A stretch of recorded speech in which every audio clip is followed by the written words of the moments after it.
नमस्कार. 2000 विद्यार्थी, 80 ते 90 पेक्षा जास्त स्टाफ आणि जवळपास 4 विविध क्षेत्रामध्ये अत्यंत यशस्वीरित्या काम. अ, हे सगळं जे प्रोफाईल आहे, हे आहे सहयोग कॉलेजच्या सेक्रेटरी डॉक्टर नीता पाटील यांचं. डॉक्टर नीता पाटील यांचा जो सगळा प्रवास आहे, हा प्रवास प्रत्येकाला अतिशय उद्बोधक अशा प्रवासाचा प्रवास आहे. प्रत्येकाला निश्चितपणे त्यांच्यापासून प्रेरणा मिळू शकेल अशा प्रकारचा प्रवास आहे. म्हणूनच आज माझ्या द नितीन बोरसे शो या पॉडकास्टमध्ये आपण स्वागत करतोय डॉक्टर नीता पाटील यांचं. नमस्कार सर. मॅडम, मॅडम ह्या ठाणा कॉलेजमध्ये मॅथ्सच्या प्रोफेसर होत्या, बरोबर? Yes, सुरुवातीला गणित हा विषय तुमचा होता, येस. करेक्ट? अत्यंत क्लिष्ट विषय आहे हा.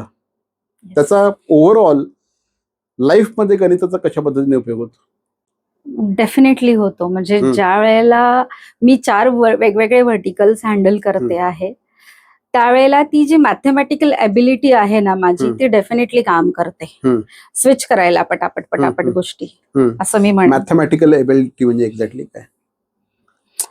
मॅथमॅटिक्स मध्ये नुसते आकडेमोड असं नसतं सर. बरोबर. त्यामध्ये बरोबर. लॉजिक आणि रिझनिंग हा पण पार्ट मॅथमॅटिक्सचा एक आहे. तो एक एंटायर सब्जेक्ट असतो ऍक्च्युली. तो आम्ही शिकलोय. आणि कुठल्या सिच्युएशन मध्ये कसं वागायचं आणि कसं निभावून न्यायचं, ते गणित आम्हाला डेफिनेटली शिकवतं. ते स्कूल लेवलला असू दे किंवा युनिव्हर्सिटी लेवलला असू दे. आणि ते शिकलोय आम्ही. आणि ते खरं तर इम्प्लिमेंट करता येतंय मला आता या लाईफमध्ये, ज्या वेळेला मी जगल करते वेगवेगळ्या 4 गोष्टींमध्ये. त्यावेळेला आम्हाला ना एक बिझनेस सांभाळताना लय प्रॉब्लेम असतो. म्हणजे हार्डली 5-6 लोक सांभाळताना आम्हाला दुनियाभरचे प्रॉब्लेम असतात. तुम्ही 4 बिझनेस ॲट अ टाइम सांभाळत आहात. काय कशा प्रकारचं करेज लागतो यासाठी? काय अंगामध्ये काय गुण असावे लागतात? करेज असं नाही म्हणणार मी सर ह्या बाबतीमध्ये. खरं म्हणजे ह्युमन असेट हा शब्द फार महत्वाचा आहे इथे. अगदी बरोबर. तुम्ही तुमच्या माणसांना जर चांगल्या पद्धतीने जपू शकला ना, तर ती तुम्हाला नेहमी साथ देतात, तुमच्या अप्स आणि डाऊन्स मध्ये पण. आणि डेफिनेटली लाईफमध्ये असे बरेचसे चॅलेंजेस आलेले आहेत बिझनेस सांभाळताना. म्हणजे भलेही तो सहयोग मंत्राचा असू दे, म्हणजे टूर कंपनी पण आहे आपली, कॉलेजचा असू दे, किंवा लेकुड्स कॅफे हे 3रं व्हर्टिकल आहे. यामध्ये तुम्हाला सांगू, ही जी ह्युमन असेट आहे ना आमची, ती फार महत्वाची आहे. आणि त्यांना खूप जपावं लागतं, चांगल्या पद्धतीने सांभाळावं लागतं. आणि तेच एक स्किल आहे असं मला वाटतं. फार कमी लोक आपल्या एम्प्लॉईज कडे असेट म्हणून बघत असतील. काय ही जी मानसिकता आहे, ही कशी काय डेव्हलप झाली?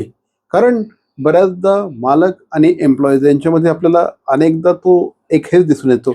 पण तुम्ही आता इथे बोलताना human asset, I think Ratan टाटांच्या एका मुलाखतीमध्ये त्यांनी एक्झॅक्टली हा शब्द प्रयोग केला होता.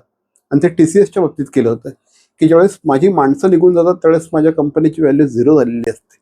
Because my employees are my asset. Yes, definitely. टाटांचं वाक्य होतं. डेफिनेटली सर, ती माणसं जपणं फार महत्वाचं असतं. आणि खरं हीच तुम्हाला हेल्प करतात. आणि ही जर नसली ना, तुम्ही कुठलाच बिझनेस चालवू शकत नाही. बरोबर. It's a team work after all. आणि माणसंच जर तुमच्याकडे नसतील ती, तर तुम्ही ते काम करणार कसं? एकट्याने कुठपर्यंत तुम्ही निभावून नेणार आहात? एक्झॅक्टली. तुम्ही 4 व्यवसाय एकत्र सांभाळत आहात. आता परत तुम्ही टीम वर्क बद्दल बोललात. म्हणजे या this podcast is going to be very interesting. कारण एक अतिशय म्हणजे जवळपास गेली 26 वर्षाचा अनुभव गाठीशी असलेली एक जबरदस्त उद्योगिनी आता माझ्याबरोबर बसलेली आहे. आणि स्वतः सेल्फ मेड आहेत त्या कुणाच्याही पाठिंब्यावर नाही, कुणाच्याही काही नाही. पतींनी हा सगळा व्यवसाय चालू केला. डॉक्टर पाटलांनी हा सगळा व्यवसाय चालू केला. त्यावेळेस त्यांच्या खांद्याला खांदा लावून त्यांनी हा सगळा व्यवसाय उभा केलेला आहे. कोविडच्या कालावधीमध्ये ज्यावेळेस व्यवसाय प्रॉब्लेममध्ये होता, त्यावेळेस आपली सगळीच्या सगळी जेवढी जीवनाची कमाई होती त्यांनी ती बिझनेसमध्ये ओतली होती. अक्षरशः ओतली होती, कारण ते पैसे खूप मोठे होते. पण किती टफ असतो आपल्या स्वतःचे सगळे पैसे टाकणं, किती टफ असतं हे सगळं. त्यावेळेला साधारण एम्प्लॉईजची सॅलरी देण्यासाठी पैसे नसायचे. तर डॉक्टर पाटलांचा जो पगार यायचा तो कॉलेजच्या अकाउंटला यायचा आणि त्याच्यानंतर सॅलरी केली जायची एम्प्लॉईजची. त्या पद्धतीने सांभाळणं एम्प्लॉईजला ते पण तितकंच गरजेचं आहे आणि त्याच पद्धतीने करत आलो आहोत आधीपासून. डेफिनेटली. साधारणपणे त्यावेळेस किती एम्प्लॉई होते आपल्याकडे? त्यावेळेला हार्डली 18 ते 20 असतील सर. अच्छा, ओके. म्हणजे कोविडच्या आधीची गोष्ट आहे. 18-20 किंवा 25-30 असतील जास्तीत जास्त. जास्त नसतील त्यावेळेला. खरी ग्रोथ जी आहे साधारण कोविड नंतर झालेली आहे. येस, कारण त्यावेळेला आम्हाला मुंबई विद्यापीठाचे ऍडिशनल कोर्सेस मिळाले होते. कविकुलगुरू संस्कृत विद्यापीठाचं नवीन कॉलेज एस्टॅब्लिश झालं होतं आणि व्होकेशनल बोर्डचे कोर्सेस तर होतेच होते. सो त्यामुळे स्टुडंट ग्रोथ तेव्हापासून खरी तर झालेली आहे असं मी म्हणेन. नंबर जो वाढलाय तो. राईट. तर आता आम्ही जे म्हणतोय ना, हे आम्ही सहयोग कॉलेज विषयी बोलतो आहे. एकंदर 3 ते 4 व्हर्टिकल्स मध्ये मॅडम काम करतात. एक त्यांचं व्हर्टिकल जो आहे हा समाजसेवेशी संबंधित आहे, पण बाकीचे जे 3 व्हर्टिकल्स आहेत हे सुद्धा समाजसेवेशी संबंधित आहेत. कारण आज जे सहयोग कॉलेज आहे इथे जवळपास 2000 पेक्षा जास्त विद्यार्थी शिकतायत. 2000 पेक्षा जास्त विद्यार्थी शिकतायत आणि 20 पेक्षा जास्त कोर्सेस या ठिकाणी अवेलेबल आहेत. कुठले कुठले कोर्सेस आहेत मॅडम? सर आपल्याकडे टोटल 4 स्ट्रीम्स आहेत. एक आहे हॉटेल अँड टुरिझम मॅनेजमेंट, ज्याच्यामध्ये आपल्याकडे डिग्री आणि डिप्लोमा कोर्सेस आहेत. म्हणजे हॉटेल मॅनेजमेंट आणि ट्रॅव्हल अँड टुरिझम मध्ये पण सेम. त्याच्यानंतर आपल्याकडे आयटीचे काही कोर्सेस आहेत. आयटीचे डिप्लोमा आहेत, बीसी आहे, बीएससी आयटी आहे. त्याच्यानंतर कॉमर्स आणि मॅनेजमेंटचे कोर्सेस आहेत, लाईक बीबीए, बीएमएस, बाफ, बीबीआय वगैरे सारखे कोर्सेस आहेत. बीकॉम, एमकॉम वगैरे. पॅरामेडिकल सायन्सेस मध्ये नर्सिंग आहे, ओटी आहे, रेडिओलॉजी आहे, डीएमएलटी आहे. हे कोर्सेस आहेत आपल्याकडे. हे 4 स्ट्रीम्स मध्ये पर्टिक्युलरली आपण वर्क करतोय एज्युकेशन मध्ये. राईट. आणि आज 2000 विद्यार्थी आहेत. इंटरेस्टिंग आहे खूप की ज्यावेळेस हे दोघंही प्रोफेसर होते आणि स्वतःचं काहीतरी करायचं अशी एक इच्छा मनामध्ये निर्माण झाली आणि सहयोग कॉलेजची सुरुवात माझ्या मते अंबरनाथ मध्ये झाली. येस, आपण व्होकेशनल बोर्डची सुरुवात केली होती आधी कोर्सेसनी आणि त्यावेळेला एक स्टुडंट ठाण्याहून अंबरनाथला यायचा, कारण त्यावेळेला आपण कमी फीस मध्ये तो कोर्स दिला होता आणि तो स्टुडंट गरजू होता. त्याला हॉटेल मॅनेजमेंट करायचं होतं. तो आता मॅनेजरियल लेवलला काम करतोय सर, व्हेरी फर्स्ट स्टुडंट. आणि अजूनही येऊन भेटतो आपल्याला. क्या बात आहे. अगदी म्हणजे पण एक विद्यार्थी ते 2000 विद्यार्थी हा जो प्रवास आहे, या प्रवासामध्ये काय स्ट्रगल होतं? डेफिनेटली स्ट्रगल होतच. एक तर फिनान्सेस जे आम्ही आमच्याच टाकत गेलो प्रत्येक वेळेला. नंतर हळूहळू जशी ग्रोथ झाली तशी बिझनेस मधून, म्हणजे जे स्टुडंटच्या फीस मधून येत होते ते परत रिइन्व्हेस्ट करत गेलो स्वतःसाठी, असं बाजूला काही न करता. म्हणजे डॉक्टर पाटील नोकरी का करत होते, मी सोडून दिलेला होता जॉब. डॉक्टर पाटील का नोकरी करत होते? कारण एक कुठला तरी फिक्स्ड इन्कम सोर्स असायला पाहिजे. बिझनेसमध्ये अनसर्टनिटी असते आणि त्यावेळेला तर आम्ही आमचे तेच कमवलेले पैसे टाकत गेलो आणि तो वाढवलाय खरं तर. सो म्हणून त्यांनी शेवटपर्यंत नोकरी केली. एनकेटी कॉलेजला ते प्रोफेसर होते. करेक्ट, बरोबर आहे. मला एक सांगा की हा जो संपूर्ण आहे पैसे मॅनेज करणं, कारण खूप प्रॉब्लेम असतो सुरुवातीला. म्हणजे even when I started business, every day I use to face नवीन प्रॉब्लेम मी फेस करायचो प्रत्येक दिवशी. कधीतरी काहीतरी बिघडलेलं आहे, कधीतरी काहीतरी झालेलं आहे, कधीतरी काहीतरी झालेलं आहे. टिकून राहण्यासाठी एक तर कसं म्हणतो ना, बरेचसे लोक आरंभशूर असतात. काय सुरुवात करणं खूप खूप मोठी गोष्ट नसते. टिकून राहणं महत्वाचं असतं. तर टिकून राहण्यासाठी एका व्यावसायिकामध्ये काय क्वालिटीज असल्या पाहिजे, काय गुण असले पाहिजे? सातत्य, कन्सिस्टन्सी मी म्हणेन. म्हणजे एक वेळ अशी होती की आमचं कॉलेजचं सुरळीत होत चाललं होतं आणि साधारण 2012 साली सहयोग मंत्रा टूर्सची डिसेंबर महिन्यामध्ये स्थापना झालेली आणि तिकडे लक्ष देणं गरजेचं होतं. आत्ताचे जे प्रिन्सिपल सर आहेत प्रीतम गुप्ते यांनी 2015ला जॉईन केलं, तेव्हा कुठे मी सहयोग मंत्राकडे स्वतःहून लक्ष घालू शकले होते. म्हणजे एक म्हणतो ना आपण की एक अशी व्यक्ती जी कॉलेजकडे बघू शकेल व्यवस्थित ऑपरेशन्स पार्ट मध्ये, कारण आपण क्वालिटी ही प्रोव्हाइड करतो आहे. जस्ट फीस घेऊन मुलांना असंच नाही सोडून देत. बरोबर. तर क्वालिटी प्रोव्हाइड करणं हे पण तितकंच महत्वाचं आहे. ज्यावेळेला मिस्टर प्रीतम गुप्ते यांनी जॉईन केलं त्याच्यानंतर खरं मी सहयोग मंत्रा टूर्सकडे बघायला सुरुवात केलेली आणि तो वाढवला. एक वेळ अशी होती कोविडमध्ये आम्ही पूर्ण डिपमध्ये गेलो होतो, नेगेटिव्ह मध्ये होतो. वेंडर्सकडे पैसे गेलेले होते, लोकांचे बुकिंग झालेले होते, त्यांचे पैसे वेंडर्सकडे गेलेले होते, एअरलाईन्स मध्ये पैसे अडकलेले होते, लोकांना पैसे परत द्यायचे होते, ते परत मागत होते.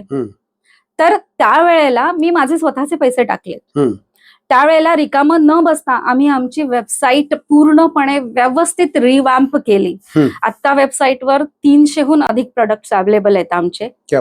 आणि तो वेळ वाया न दवडता जे काही एम्प्लॉईज आमच्याकडे होते त्यांच्या वेळेचा पण सदुपयोग करून घेतला. घरी बसून म्हणा, घरी बसून ऑफिसमध्ये येऊन म्हणा, ऑफिसमध्ये येऊन ते सगळं करून घेतलं. म्हणून कदाचित आम्ही 2022ला पुन्हा नव्याने उभे राहू शकलो. फार कमी बिझनेस केला 22-23 मध्ये आम्ही सहयोग मंत्राचा, पण आता चांगला करतोय. आता परत युद्धाचं सावट आहेच, थोडा परत डाऊन झालेला आहे, पण we are very much positive की आम्ही तो परत उंच उभारी घेणार आहोत. हे असे जे चॅलेंजेस येतात, आता सगळं व्यवस्थित चाललं होतं गेले साधारणपणे कोविड नंतर काही दिवस खूप चांगले चालले होते, पण टुरिझम इंडस्ट्रीला पुन्हा एकदा हा मोठा सेटबॅक आलेला आहे. हे जे आता युद्ध चाललेलं आहे, मध्यंतरी सुद्धा एक वर्षभरापूर्वी सुद्धा अशाच प्रकारे इराण इस्रायलचं युद्ध झालेलं होतं आणि त्यावेळेस सुद्धा पुन्हा सेटबॅक बसलेला होता. हे असे जे सेटबॅक येतात, या सेटबॅकना तुम्ही सामोरं कसं जाता? सर, टिकून राहणं महत्वाचं असतं मी म्हणेन. म्हणजे कन्सिस्टन्सी हा जो शब्द मी वापरला ना, म्हणजे कोविडमध्ये नेगेटिव्ह मध्ये गेल्यानंतर पुन्हा उभं राहणं, म्हणजे त्याला इट टूक 2 years. बरोबर. तर तेच महत्वाचं आहे की तुम्ही टिकून राहणं. आणि माणसं तुमची जी आहेत, चांगली माणसं जी खरोखर कंपनीसाठी काम करतायत, त्यांना टिकवून ठेवता आलं पाहिजे कुठल्याही परिस्थितीमध्ये तुम्हाला. हे फार महत्वाचं आहे. ते जर तुम्हाला जमलं ना, I am very much fortunate, मी असं म्हणेन आजच्या दिवसाला, की मी ते चांगले जमा केले आहेत. आणि these people are working for organization. एवढी हंबलनेस आपल्या एम्प्लॉईज बद्दल, इट्स म्हणजे खरंच hats off to you madam. मला एक सांगा की टाइम मॅनेजमेंट हा जो प्रकार आहे, हा एकीकडे तुमचं सहयोग कॉलेज खूप जबरदस्त चाललेलं असताना तुम्ही सहयोग मंत्रा टूर्स मध्ये लक्ष घालायला सुरुवात केली. ओके, एखादं असतं तर म्हणाल असतं अरे माझं खूप चांगलं चाललेलं आहे, पण आता मी सहयोग मंत्र पण करणार आहे. सहयोग मंत्रा, लेकवूड कॅफे किती लोकांनी गेलेले आहात नक्की जा. ठाणा स्टेशनच्या अगदी म्हणजे ठाणा मार्केटमध्ये जवळपास 2000 स्क्वेअर फीटचा हा कॅफे आहे. अत्यंत सुंदर अशा प्रकारचा कॅफे आहे. तिथे तुम्ही तुमच्या छोट्या छोट्या पार्ट्या वगैरे सुद्धा करू शकतात. तिथे जाऊन तुम्ही तुमच्या बिझनेस मिटिंग्स करू शकतात. अनेक बिझनेस ग्रुप माझ्यामध्ये तिथे येतात आणि त्यांचे डील तिथे फायनल करत असतात. माझ्यामध्ये मॅडमने जर का त्यातनं कट्स घेतले ना तरी ते खूप मोठं काहीतरी होऊ शकेल. पण हे असे टाइम मॅनेजमेंटचा किती मोठा भाग आहे या सगळ्यामध्ये? टाइम मॅनेजमेंट, मी असं म्हणेन की delegation of work is very much important इथे. कॉलेजमध्ये ज्यावेळेला प्रीतम सरांनी जॉईन केलं त्यावेळेला कॉलेजच्या रिस्पॉन्सिबिलिटीज प्रीतम सरांकडे गेल्या. त्याच्यानंतर जसे जसे डिपार्टमेंट वाईज सेपरेशन झालं त्याला ते डिपार्टमेंट हेड्स त्या गोष्टीची काळजी घेतात. त्यामुळे I don't have to look into operations part. पूर्वी होती मला सवय ती, मी अगदी छोटंसंही काही झालं की लगेच विचारायचे, पण slowly gradually I have learned that की सोडूया लोकांवर. आणि जोपर्यंत आपण सोडत नाही तोपर्यंत त्यांना तो फ्रीडम मिळत नाही. आणि तो फ्रीडम नाही तर त्यांना पण ते एक मिळत नाही ना, ते की आता कसं हा, म्हणजे त्यांनाही त्यांची स्वतःची ग्रोथ दिसते तिकडे ज्यावेळेला फ्रीडम मिळतो त्यावेळेला, आणि ते चांगला त्यांचा परफॉर्मन्स देऊ शकतात असं मला वाटतं पर्सनली. आणि हेच काय ते सहयोगमध्ये आहे असं मी म्हणेन. लेकवूड्स कॅफे 21 वर्षाच्या मुलीने कॅफे सांभाळायला सुरुवात केलेला. येस आहे माझ्यासोबत. आणि ती मुलगी कॅफे सांभाळतीये सर. क्या बात आहे, वा. हॉटेल मॅनेजमेंटचा डिप्लोमा केलेला आहे तिने. कम्प्लिटली माणसांना, म्हणजे जे कुक मावशी लोक वगैरे आहेत त्यांना सगळ्यांना सांभाळणं, बाहेरचं सामानाचं सगळं मॅनेज करणं, पार्टीज मॅनेज करणं, पार्टीज घेणं, सोशल मीडियावर प्रेझेन्स दाखवणं रेकॉर्ड्स कॅफेचा, हे सगळं ती 21 वर्षाची मुलगी हँडल करते.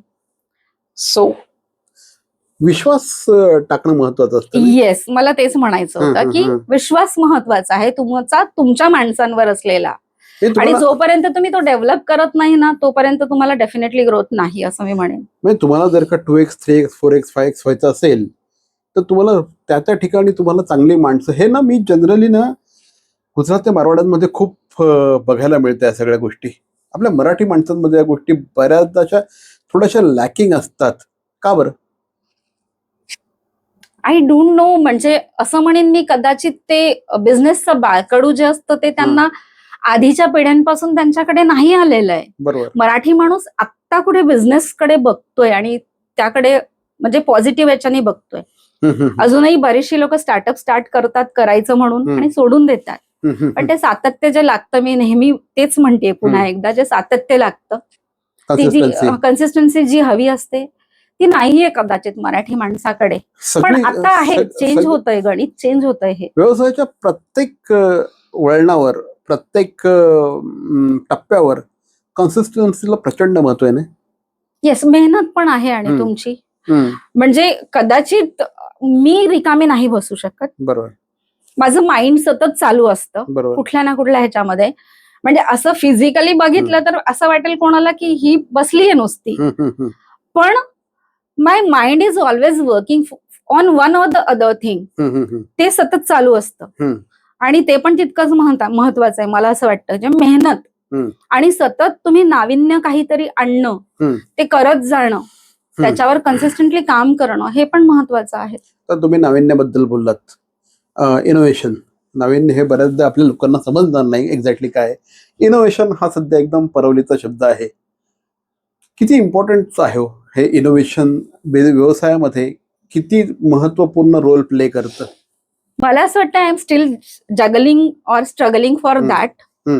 म्हणजे मी या विषयावर किती प्रखरपणे बोलू शकेल आय डोंट नो. पण आता सहयोग मंत्राचं जर तुम्ही म्हणाल तर सहयोग मंत्राचं आम्ही इंडिपेंडंट सेल्स पार्टनर अपॉइंट करतो आहोत, जे त्यांनी आणून दिलेल्या लीड्सवर आपण 50% प्रॉफिट शेअर करतो आहोत. आणि असे आपल्या सोबत बरेचसे लोक जोडले जात आहेत.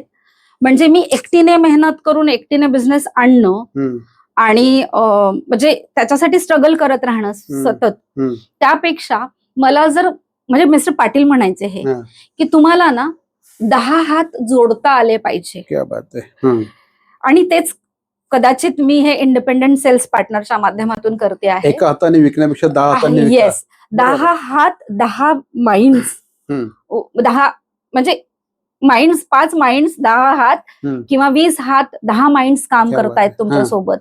हे महत्वाचं आहे आणि त्या दिशेने आमची वाटचाल चालू आहे. आम्हाला 100 इंडिपेंडंट सेल्स पार्टनर अपॉइंट करायचे तसे. ओके. All over India. सहयोग मंत्राचं काय वैशिष्ट्य, काय म्हणजे युएसपी काय? म्हणजे मी युनिक सेलिंग पॉइंट असं नाही म्हणत सर, पण आम्ही जे आमचे गेस्ट आहेत ना त्यांच्या ना प्रत्येक छोट्या मोठ्या ज्या गरजा असतात ना त्याची बारकाईने म्हणजे दखल घेत असतो आणि त्या पूर्ण करण्याचा प्रयत्न करत असतो, हे मी म्हणेन. आता वेगळं मला युएसपी नाही सांगता येते इथे काहीतरी. म्हणजे आमचा गेस्ट तो गेस्ट म्हणून पुन्हा आमच्याकडे यायला पाहिजे परत, आणि त्यासाठी जे बारकावे असतात ना बुकिंग मधले म्हणा किंवा ऑन टूर असताना म्हणा, ते सगळे आम्ही पाळतो आणि त्यांना जास्तीत जास्त सपोर्ट करण्याचा प्रयत्न करतो. एक्झॅक्टली असंच म्हटलं जातं ना की जर तुमच्या बिझनेसचा सक्सेस हा एखादा कस्टमर तुमच्याकडे किती वेळेस रिपीट होतोय याच्यावर तुमच्या बिझनेसचा सक्सेस असतो. सर दिल्लीचे आमचे एक गेस्ट आहेत, पुनीत गर्ग म्हणून आहे, त्यांचे 10 पेक्षा जास्त बुकिंग आमच्याकडे झाले. आत्ताच जस्ट आज सकाळी त्यांचं पेमेंट आलंय व्हिएतनामसाठीच. त्यांची फॅमिली जातीये आणि त्यांचे फ्रेंड्स पण येतात. रेफरन्स बिझनेस पण अशा लोकांकडनं मिळतो. तेच यशस्वी. मला असं म्हणेन की तुम्हाला ज्यावेळेला कोणी रेफर करतं ना त्यावेळेला तुम्ही तुमच्या बिझनेसमध्ये नक्की यशस्वी आहात असं मला वाटतंय. But still we are struggling असं पण मी म्हणेन. करेक्ट आहे. म्हणजे मॅडम सातत्याने म्हणजे एवढा मोठा कारभार आहे. ठाण्यात स्टेशनच्या ठाणा मेन मार्केटमध्ये जवळपास 4 मजली इमारत त्यांची आहे. 4 मजली आहे ना आपली? 6 मजली. 6 मजली, सॉरी 2 मजले कमी केले मी. 6 मजली इमारत आहे, दॅट इज ओन्ड. तर मी तुम्हाला बघत असतो नेहमी की तुम्ही अनेक नेटवर्किंग फोरम मध्ये सुद्धा खूप ऍक्टिव्ह असता. येस आहे सर, करावं लागतं बिझनेससाठी. हा, एक्झॅक्टली. नेटवर्किंगचं बिझनेस मधलं महत्व काय? It's a givers gain policy म्हणू हम्म, शकतो आपण. नेटवर्किंग मध्ये होतं काय ना, जर तुम्ही कोणाला रेफर केलं किंवा बिझनेस दिला तर त्या व्यक्तीला नक्की वाटतं ना की तुम्हालाही बिझनेस द्यावा, याने मला सपोर्ट केलाय, बरोबर, तर मी पण या व्यक्तीला सपोर्ट करावा. बरोबर. सो आहे असं हे आहे म्हणजे गणित. आणि अशा पद्धतीने नेटवर्किंग प्लॅटफॉर्म्स वर्क होतात आणि एकमेकांना बिझनेस एक्सचेंज केला जातो.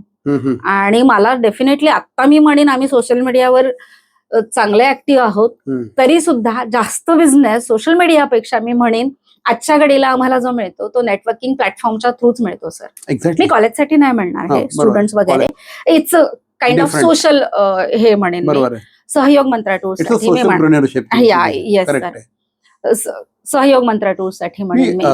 हे जे नवीन लोक येतात व्यवसायामध्ये त्यांना नेटवर्किंग बद्दल काय सांगाल तुम्ही? त्यांनी नेटवर्किंग का करायला पाहिजे किंवा का करू नये?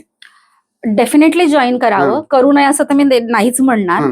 नेटवर्किंग प्लॅटफॉर्मच्या काही सर्टन फीस असतात, ज्या नॉमिनल फीस असतात, पण त्याच्यामध्ये वेगवेगळ्या लाईक माइंडेड पीपल्सना तुम्हाला भेटायला मिळतं, त्यांचे विचार जाणायला मिळतात, ती लोक कसे बिझनेस करतायत आणि ग्रो होत आहेत ते बघायला मिळतं. I have learned a lot. खरं सांगू, मी 2023 ला पहिल्यांदा नेटवर्किंग प्लॅटफॉर्म जॉईन केलेला. बरोबर. आणि I am very much thankful to that person की ज्याने मला नेटवर्किंग प्लॅटफॉर्म इंट्रोड्यूस करून दिला त्यावेळेला. नाही, आमच्या फॅसिलिटी मॅनेजमेंट सर्व्हिसेस प्रोव्हाइड करतात अर्जुन म्हणून, त्यांनी मला नेलं होतं एका मीटिंगला. सेकंड मीटिंगला त्यांनी मला इन्व्हाइटही नाही केलं, मी स्वतःहून गेले होते पुन्हा एकदा अनुभवण्यासाठी खरं सांगायचं तर.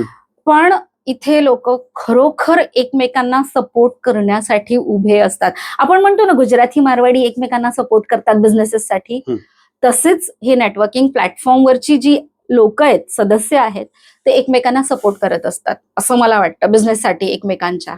त्याचा मार्केटिंगला किती फायदा होतो सर? माउथ पब्लिसिटी आहे ही. तुम्हाला 100 लोकांचा जर एखादा नेटवर्किंग प्लॅटफॉर्मचा ग्रुप असेल आणि तुम्ही त्याच्यासमोर 1 मिनिट प्रेझेंटेशन किंवा 30 मिनिट प्रेझेंटेशन करता, ते तो तुमचा ऐकतो, पण ते त्याच्या डोक्यामध्ये समोरच्या 100 लोकांच्या डोक्यामध्ये बसलेलं असतं आणि ती 100 लोक तुमच्या बिझनेसचं प्रमोशन करत असतात, जे तुम्ही बाकी बाहेर ठिकाणी पैसे खर्च करून करत असता. इथं तर त्या नॉमिनल फीस, वर्षभराच्या फीस मध्ये तुम्ही कितीतरी तुम्हाला सेल्स पर्सन मिळत असतात, कमाल करत असतात, एकमेकांना सहाय्य करत असतात. एक्झॅक्टली. हे तर एक प्रकारचं मार्केटिंग झालं. पण बऱ्याचदा आपण बघतो ना, आपले विशेषतः मराठी व्यावसायिक मार्केटिंगसाठी ना ते खूप मस्तपैकी छान इंटेरियरवर पैसे खर्च करतात. त्यांचं दुकान छान मोठं असतं किंवा त्यांचं ऑफिस खूप छान करतात, आतमधलं इंटेरियर खूप छान असतं. लेकिन जब मार्केटिंग पे पैसा खर्च करने का टाइम आता है ना, तर त्यावेळेस पैसेच खर्च करत नाहीत. याचा व्यवसायावर कशा पद्धतीचा हे पडतो आणि तुम्ही तुमच्या व्यवसायामध्ये कशा पद्धतीने मार्केटिंग हे केलेलं आहे, त्याचं महत्व काय आहे? सतत विजिबल असणं लोकांसमोर, पब्लिक समोर, हे फार महत्वाचं आहे कुठल्याही बिझनेससाठी. फॉर एक्झाम्पल, मी कॅडबरीचं एक्झाम्पल देते. कॅडबरी म्हटलं की डोळ्यासमोर काय येतं सर? आम्हाला सहयोग मंत्राचं तुम्ही हे द्या एक्झाम्पल द्या.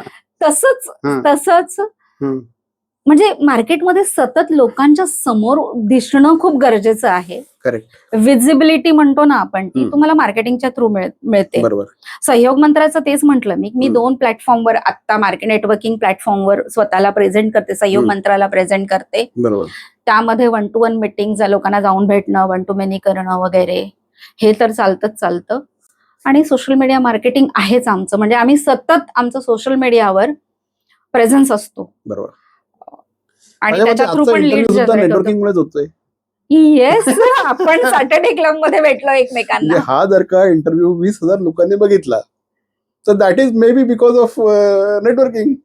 Yes definitely. म्हणजे कशा पद्धतीने काम करतं ते अशा पद्धतीने काम करतं. Yes definitely. एक्झॅक्टली. म्हणजे आज तुम्ही मला म्हणालात की या एक इंटरव्ह्यू द्या, आले मी, बरोबर. बसलोय आपण बरोबर आपण एकमेकांना ओळखतो, नेटवर्किंग प्लॅटफॉर्ममुळेच ओळखतोय. बरोबर करेक्ट. Yes yes yes. तर ऍक्च्युली ना एका व्यवसायाच्या संदर्भात जे काही एक बिझनेसमन हा ना इंटरव्ह्यू मी सहयोग मंत्रा किंवा सहयोग कॉलेज म्हणून सुद्धा करू शकलो असतो, पण त्यांच्या अनुभवाचं जे एक्स्ट्रॅक्ट आहे ना हे काढून घेण्याचा हा प्रयत्न आहे. मला पुढे जायचं आहे की तुम्ही खूप काही करताय एका वेळेस. सहयोग कॉलेज एका लेवलला गेलं, त्याच्यानंतर सहयोग मंत्रा टूर्स आलं, त्याच्यानंतर आपलं लेकवूड कॅफे आलं, तुमचं प्लस सहयोग प्रतिष्ठानच्या अंडर पण सहयोग आपण प्रतिष्ठान तुमचं म्हणजे आहे, जी ते ट्रस्ट पण आहे तुम्ही बरंच काही आपली. काही करताय. येस. हे जे डायव्हर्सिफिकेशन आहे, हे डायव्हर्सिफिकेशन एकीकडे कधी कधी लोक म्हणतात फोकस करायला पाहिजे. म्हणजे असं असतं की मला एकाने खूप छान व्याख्या सांगितली होती, इनफॅक्ट ते माझ्यासाठी वर्कआउट पण झालं. एकाने सांगितलं होतं की फोकस म्हणजे काय, तर फोकस म्हणजे एका गोष्टीसाठी 99 गोष्टींना नाही म्हणणं म्हणजे फोकस. पण तुम्ही डायव्हर्सिफिकेशन बद्दल बोलता आहात, तर डायव्हर्सिफिकेशनचं महत्व किती आहे व्यवसायामध्ये? असं पण म्हटलं जातं की don't put all your eggs in one basket. इन्व्हेस्टमेंटच्या बाबतीमध्ये डेफिनेटली असं बोललं जातं. व्यवसायामध्ये मी या प्रश्नाला तुम्हाला जस्टिफाय म्हणजे करणारा आन्सर देऊ शकेल की नाही मला माहित नाहीये. तुमचं उत्तर द्या मला जस्टिफाय नका करू. खरं तर सहयोग मंत्रा टूर्स म्हणा किंवा सहयोग कॉलेज म्हणा, पाटील सरांनी स्टार्ट केलं होतं. लेकवूड्स कॅफे मी नंतर त्यांच्या नंतर चालू केलेलं, किंवा हे जे मिशन मी म्हणाले तुम्हाला सहयोग प्रतिष्ठानच्या अंतर्गत 1,00,000 झाडं लावायची आहेत आम्हाला 2030 पर्यंत. डायव्हर्सिफिकेशन असं म्हणजे माझा जो व्ह्यू पॉइंट याच्यावर आहे की ज्यावेळेला तुम्ही एक पूर्णपणे सेटल झालेलं असतं ना, त्यावेळेला तुम्हाला तिथे गरज नसते. तो ऑटो पायलट मोडवर चालत असतो तुमचा बिझनेस किंवा कुठलाही स्टार्ट केलेलं तुम्ही, बरोबर आहे. जसं फॉर एक्झाम्पल सहयोग कॉलेज बऱ्यापैकी ऑटो पायलट मोडवर गेलेलं आहे सर. करेक्ट. अँड सायमल्टेनियसली ते होत ऑटो पायलट मोडवर जात असताना म्हणा किंवा स्ट्रगलिंग असताना सुद्धा वी स्टार्टेड सहयोग मंत्रा टूर्स. बरोबर. नाऊ आता असं आहे की ते ऑटो पायलट मोडवर अजून नाही आहे, पण मी जे मघाशी बोलले तुम्हाला की इंडिपेंडंट सेल्स पार्टनर आपण अपॉइंट करतो आहोत आणि मे बी काही वर्षामध्ये तेही ऑटो पायलट मोडवर जाणार आहे. बरोबर. सो आणि my mind is particularly I can sit idle, असंच नाही बसू शकत मी. बरोबर. सो मे बी ते एक रिझन असेल डायव्हर्सिफिकेशनचं. आणि मग लेकवूड्स कॅफे आहे किंवा या सोशल ह्याच्यामध्ये जे म्हणतो ट्री प्लांटेशन म्हणा किंवा बीच क्लिनिंग ड्राईव्ह म्हणा, पॅशन म्हणूया, समाजाला आपलं काही देणं लागतं त्यातून आहे असं मी म्हणेन. पण मला नाही वाटत मी तुमच्या त्या प्रश्नाला जस्टिफाय केलेलं आहे. माझ्या प्रश्नाला इथे जस्टिफाय करायचंच नाही. तुमचा अनुभव काय आहे हे आम्हाला पाहिजे आहे. आम्ही तुम्हाला तुमच्यासमोर मुद्दे सोडून देतो, त्या मुद्द्यांवर तुमचा एक्सपिरियन्स काय आहे हे तुम्ही आम्हाला सांगा. माझे एक्सपिरियन्सेस टोटल वेगळे असू शकतात, पण तुमचा एक्सपिरियन्स काय हे आम्हाला पाहिजे. I think it is helping me a lot to engage my mind असं मला वाटतंय. एक्झॅक्टली. हे इथे मी म्हणेन मी पैसा हा दुसरा पार्ट झाला, कारण प्रत्येक बिझनेसमध्ये अडचणीच्या वेळेस पैसा उभा करणं हे करणं ते स्ट्रगल आहेच. बरोबर. आणि ते प्रत्येक बिझनेसमॅनला करावं लागतं, अदरवाईज तो एंटरप्रेनर होऊच शकत नाही. करेक्ट आहे. म्हणजे पैसा उभारणं हा खूपच मोठा एक आहे.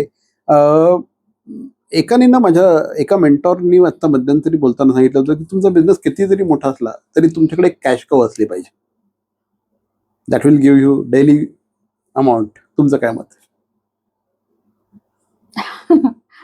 डेफिनेटली म्हणजे कॅश काऊ बिझनेसेसच्या बाबतीमध्ये अजून मला तरी तसं म्हणजे डेफिनेटली नाहीये सर. मी म्हटलं एज्युकेशन काइंड ऑफ सोशल प्रेनरशिप झालं, सहयोग प्रतिष्ठानचं सोशल प्रेनरशिप झालं. येस डेफिनेटली सहयोग मंत्रा टूर्स कडून आम्ही कॅश काऊ सारखं विचार करू शकतो, पण अजून त्या स्टेजला डेफिनेटली नाही आहोत. एक्झॅक्टली. जाता जाता काय सांगाल, जे तरुण आपले मराठी विद्यार्थी आहेत, मराठी तरुण आहेत, जाता जाता काय सांगाल? तुमच्या जे अनुभवाचं 25-26 वर्षाचं उद्योजकीय सार आहे हे तुम्ही काय सांगाल? काय करायला पाहिजे? बी consistent. If you start something of your on, लगे रहो मुन्ना भाई. क्या बात.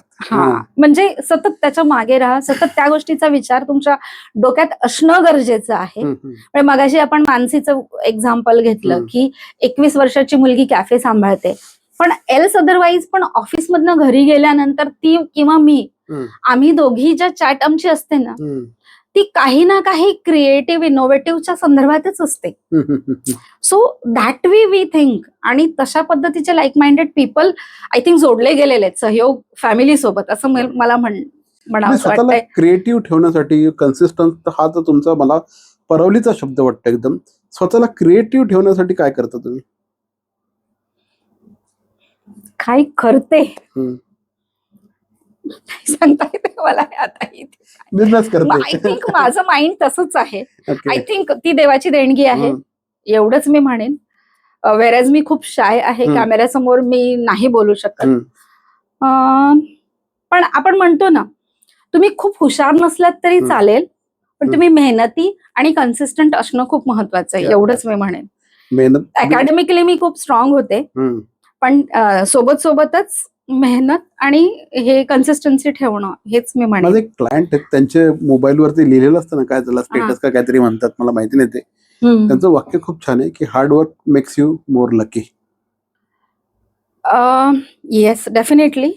आणि लॅडर जर तुम्हाला चढायची असेल ना वरची, ती स्टेप बाय स्टेपच चढायला लागते. तुम्ही एकदम वरच्या सीडीला नाही जाऊन थांबू शकत. म्हणजे तुम्ही जो मगाशी प्रश्न विचारला, तुम्ही युवकांना काय सांगाल, सो त्या वरच्या सीडीपर्यंत जायला तुम्हाला खालून एक एक स्टेपच वर चढायला लागते, राईट? बरोबर. तुम्ही डायरेक्ट नाही ना जम्प करून जाऊ शकत. करेक्ट.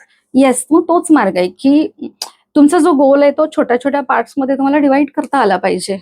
राईट. आता विजन मिशन आपण तेच तर म्हणतो ना, की मोठा गोल आणि त्याला छोट्या छोट्या पार्ट्स मध्ये डिवाइड करणं. कारण प्रत्येक शिडीचा अनुभव वेगळा असतो ना, प्रत्येक पायरीचा अनुभव वेगळा असतो. येस. एक्झॅक्टली. आणि जे असे पटकन वर जातात ना, ते पटकन खाली पडतात पण, कारण पाठीमागे अनुभवाचा सार नसतो. येस. आणि आताच्या यंग प्रेन्युअर्सला ना, किंवा यंग जनरेशनला असं मी म्हणते की ती घाई झालेली असते खूप. स्टार्टअप, हा, म्हणजे पटकन मोठं व्हायची, पटकन ग्रो व्हायची, पण नाही येते, शक्य नाही येते. तुम्हाला तो चव प्रत्येक स्टेपला चाखल्याशिवाय तुम्ही नाही जाऊ शकत पुढे त्या लेवलला, असं मला तरी पर्सनली वाटतं. May be there may be some exceptionals, माहित नाही. तुम्ही एवढ्या हे आहात ना, म्हणजे तुम्ही you are so motivated about your business. तुम्ही एवढ्या त्याच्या बाबतीत आतून तुम्हाला पॅशनेट आहात. काय सहयोग बद्दलचं तुमचं पॅशन काय आहे? डाऊन द लाईन आजपासून 10 वर्षांनी सहयोगला कुठे बघताय तुम्ही?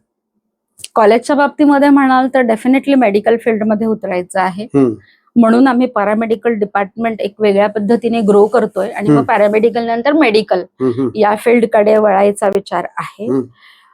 रिसर्च मध्ये पाय रोवायचे आहेत, काइंड ऑफ ड्रग रिसर्च वगैरे आपण म्हणतो. कोविडमध्ये ज्या पद्धतीने इंडियन्सचे स्पेशली एवढ्या मोठ्या पॉप्युलेशनचे हाल झाले आहेत, ते पुढे होऊ नये आणि त्यासाठी काहीतरी रिसर्च मध्ये काम करायचंय, विथ द हेल्प ऑफ, मी म्हटलं, ह्युमन असेट्स. एकट्याने तर डेफिनेटली नाही करू शकत. हे आहे. आणि सहयोग मंत्राला अबुधाबी पर्यंत आता पोहोचवलंय सॅटर्डे क्लब थ्रू.